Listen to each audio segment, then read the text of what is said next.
స్టోరీలోకి వెళ్లే ముందు మా ఛానల్ని సబ్స్క్రైబ్ చేయండి. అంతా షర్మిలకు నచ్చినట్టే ఉండాలా? అతిపెద్ద కాంగ్రెస్ పార్టీలో క్షేత్రస్థాయి నాయకులు తీసుకునే నిర్ణయాల కన్నా అధిష్టానం తీసుకునే నిర్ణయాలకే ప్రాధాన్యం ఉంటుంది.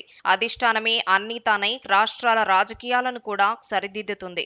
రాష్ట్రాల స్థాయిలో నాయకులను కూడా ఎంపిక చేస్తుంది. ఇప్పటికీ దాదాపు అదే విధానం కొనసాగుతోంది. అయితే గతంలో వైఎస్ జీవించి ఉన్న సమయంలో అంత పెద్ద జాతీయ పార్టీని కూడా క్షేత్రస్థాయికి తీసుకువచ్చారు. ఉమ్మడి ఏపీలో 2002 నుండి 2009 వరకు కూడా ఆయనే అన్నీ అయ్యారు. అంటే తాను చెప్పిన వారికే టికెట్లు ఇచ్చేలా, తాను తెచ్చిన పథకాలకు జై కొట్టేలా వ్యవహరించారు. దీనికి అధిష్టానం కూడా మొగ్గు చూపింది. దీంతో వైఎస్ రాజశేఖర్ రెడ్డిని ఎదిరించే నాయకుడు అంటూ ఏపీలో కనిపించలేదు. అంతేకాదు ఆయన అధికారంలో ఉన్నప్పుడు కూడా ఆయన చెప్పిందే వేదంగా భావించారు. దీనిపై అప్పట్లో విమర్శలు వచ్చాయి. జాతీయ పార్టీ కాంగ్రెస్ ను వైఎస్ ప్రాంతీయ పార్టీ చేశారంటూ అసమ్మతి నాయకులు పెద్ద ఎత్తున ప్రచారం చేశారు. అయినప్పటికీ అధిష్టానం తన నిర్ణయంలో ఎలాంటి మార్పులు చేయలేదు. ఇక ఇప్పుడు ఈ పందాలోనే ఏపీ పిసిసి చీఫ్ వైఎస్ తనయ షర్మిల కూడా ముందుకు సాగుతున్నారు. ప్రస్తుతం ఆమె ఢిల్లీలో పర్యటిస్తున్నారు. దీనికి ప్రాధాన్యం ఏంటంటే ఆమె రాష్ట్రంలో కమిటీలు ఏర్పాటు చేసేందుకు, జిల్లాల స్థాయిలో ఇన్ఛార్జీలను నియమించేందుకు రెడీ అయ్యారు. ఈ సమయంలో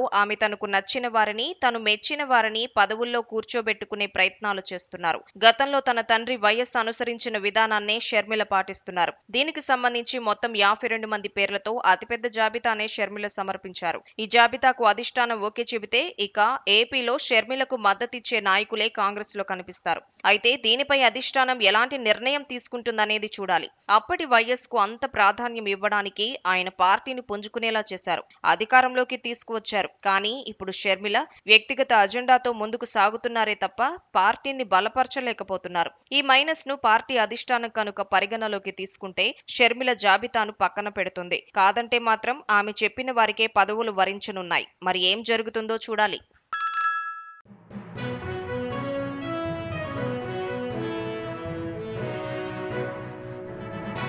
మీ ఊరికి సంబంధించిన సమస్యలను, ఇతర వార్తలను 9440486321 నెంబర్కు వాట్సాప్ ద్వారా వీడియోలను పంపగలరు.